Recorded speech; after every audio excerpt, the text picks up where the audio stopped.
ಪಟ್ಟಣ ಪಂಚಾಯಿತಿಯ ಕೌನ್ಸಿಲ್ ಸಭಾಂಗಣದಲ್ಲಿ 2025-26ನೇ ಸಾಲಿನ ಆಯವ್ಯಯ ಕುರಿತಂತೆ 1ನೇ ಪೂರ್ವಭಾವಿ ಸಭೆಯು ಪಟ್ಟಣ ಪಂಚಾಯಿತಿ ಅಧ್ಯಕ್ಷೆ ಮಂಜುಳಾ ಶ್ರೀಕಾಂತ್ ಅಧ್ಯಕ್ಷತೆಯಲ್ಲಿ ಜರುಗಿದೆ. 5ನೇ ವಾರ್ಡಿನ ನಿವಾಸಿಯಾದ ಮಾರುತಿ ಮಾತನಾಡಿ, ನಮ್ಮ ವಾರ್ಡ್ನಲ್ಲಿ ಮೂಲಭೂತ ಸೌಕರ್ಯದಿಂದ ವಂಚಿತವಾಗಿದೆ.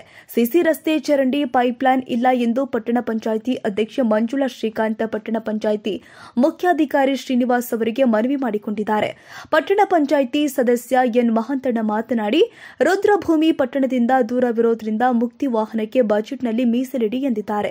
ಜಿಲ್ಲಾ ಮಟ್ಟದ ಅಧಿಕಾರಿಗಳು ಬಂದಾಗ ಎಲ್ಲ ಸದಸ್ಯರಿಗೆ ಮಾಹಿತಿ ಒದಗಿಸುವಂತೆ 14ನೇ ವಾರ್ಡ್ನಲ್ಲಿ ಇರುವಂತಹ ಶುದ್ಧ ಕುಡಿಯುವ ನೀರಿನ ಘಟಕಕ್ಕೆ ಪಟ್ಟಣ ಪಂಚಾಯಿತಿಯಿಂದ ದುರಸ್ತಿ ಮಾಡಿಸಿ ಗುತ್ತಿಗೆ ನೀಡಿ ಅಂತ ಮುಖ್ಯಾಧಿಕಾರಿಗೆ ಮನವಿ ಮಾಡಿದ್ರು. ಪಟ್ಟಣ ಪಂಚಾಯಿತಿ ಸದಸ್ಯ ಸೈಯದ್ ಅನ್ವರ್ ಮಾತನಾಡಿ, ಪ್ರತಿಯೊಬ್ಬರಿಗೆ ಜವಾಬ್ದಾರಿಗಳು ಇದ್ದಾವೆ. ಎಲ್ಲ ಅಧಿಕಾರಿಗಳಿಗೆ ನಿಮ್ಮ ಪರಿಚಯವಿದೆಯಾ? ಪ್ರತಿ ವಾರ್ಡ್ನಲ್ಲಿ ಕೂಡ ಸದಸ್ಯರುಗಳು ಮೂಲಭೂತ ಸೌಲಭ್ಯಗಳು ಒದಗಿಸುತ್ತಿದ್ದಾರಾ ಎಂದು ಪ್ರಶ್ನೆ ಮಾಡಿದ್ರು. 7ನೇ ವಾರ್ಡ್ ಪೊಲೀಸ್ ಠಾಣಾ ಪಕ್ಕದ ರಸ್ತೆಯಿಂದ ಬೈಪಾಸ್ ರಸ್ತೆವರೆಗಿನ ಸಿಸಿ ರಸ್ತೆ ಮಾಡಿಸುವಂತೆ ಹೇಳಿದ್ರು. ಪಟ್ಟಣ ಪಂಚಾಯಿತಿ ಮುಖ್ಯಾಧಿಕಾರಿ ಓ ಶ್ರೀನಿವಾಸ್ ಮಾತನಾಡಿ, ಅನುದಾನದ ಬಂದ ನಂತರ ಕಾಮಗಾರಿ ಕೈಗೆತ್ತಿಕೊಳ್ಳಲಾಗುತ್ತೆ ಎಂದಿದ್ದಾರೆ.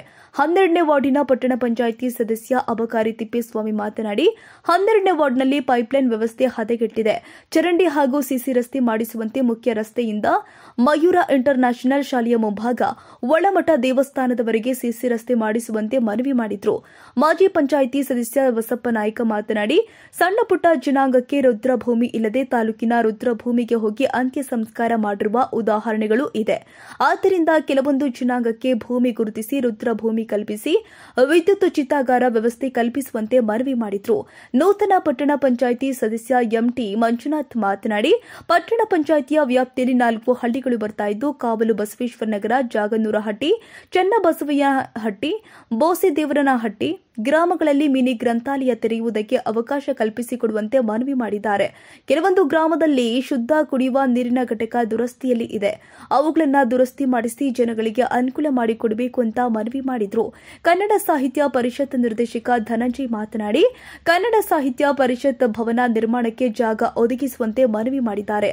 15ನೇ ವಾರ್ಡಿನ ಸದಸ್ಯ ಓಬಯ್ಯ ದಾಸ್ ಮಾತನಾಡಿ, ಶಾಲಾ ಮಕ್ಕಳಿಗೆ ಕುಡಿಯುವ ನೀರು ಹಾಗೂ ಶೌಚಾಲಯ ಒದಗಿಸುವಂತೆ ಮನವಿ ಮಾಡಿದ್ರು. ಇದಕ್ಕೆ ಉತ್ತರಿಸಿದ ಪಟ್ಟಣ ಪಂಚಾಯಿತಿ ಅಧ್ಯಕ್ಷೆ ಮಂಜುಳಾ ಶ್ರೀಕಾಂತ್, ಅತಿ ಶೀಘ್ರದಲ್ಲೇ ಮೂಲಭೂತ ಸೌಕರ್ಯಗಳನ್ನು ಒದಗಿಸಿಕೊಡುವುದಾಗಿ ಭರವಸೆ ಕೊಟ್ಟಿದ್ದಾರೆ. ಈ ಸಂದರ್ಭದಲ್ಲಿ ಹಲವರು ಉಪಸ್ಥಿತರಿದ್ದರು.